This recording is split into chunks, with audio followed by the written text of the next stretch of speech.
خان صاحب کبھی مخالفت کی باتوں کا جواب نہیں دیا کرتے تھے، کیونکہ لکھنے والے کا کام دوسروں کو قائل کرنا یا اپنی بات منوانا نہیں ہوتا، بلکہ تخلیق کار کا مقصد پیغام پہنچانا ہوتا ہے، اور وہ پہنچ ہی جاتا ہے۔ بانو قدسیہ کل ایک انٹرویو کا چھوٹا سا ٹکڑا سننے کا اتفاق ہوا، جس میں علی اکبر ناطق صاحب نے قدرت اللہ شاہ ممتاز مفتی اشفاق احمد بانو قدسیہ بابا محمد یحییٰ خان پر تنقید کیا بلکہ موصوف ان سب کو ادیب ماننے سے ہی انکاری تھے۔ ہر شخص کو حق رائے کی آزادی ہے، تو یہ سوچ کر نظر انداز کیا اور ایک سرسری نگاہ ناطق صاحب کے دیگر خیالات پر ڈالی تو کھلا کہ جناب احمد فراز کو بھی مفاد پرست گردنتے ہیں۔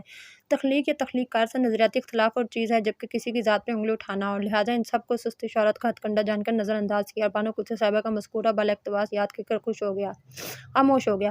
مگر آج ایک دوست کی مہربانی سے انٹرویو کا وہی ٹکڑا دوبارہ دیکھنے کو ملا، جس پر لوگوں کی ملی جلی رائے بھی پڑھنے کو ملی۔ پھر سوچا کیوں نہ مکمل انٹرویو سنا جائے۔ یہ انٹرویو ریخنا اور آر جی کے پروگرام ہم کلام کے لیے ریکارڈ کیا گیا، جس کے میزبان زمرد مغل اور مہمان علی اکبر ناطق تھے۔ یہ انٹرویو بھارت میں 2015 میں ریکارڈ کیا گیا۔ انٹرویو کے دوران وقتاً فوقتاً ایک سرخی نیچے دکھائی دیتی رہی، جس میں سب سے بڑی اردو شاعری کی ویب سائٹ ہونے کا دعویٰ کیا گیا۔ عین ممکن ہے کہ یہ دعویٰ سچ ہو، مگر ذہن میں رہے اردو شاعری کی۔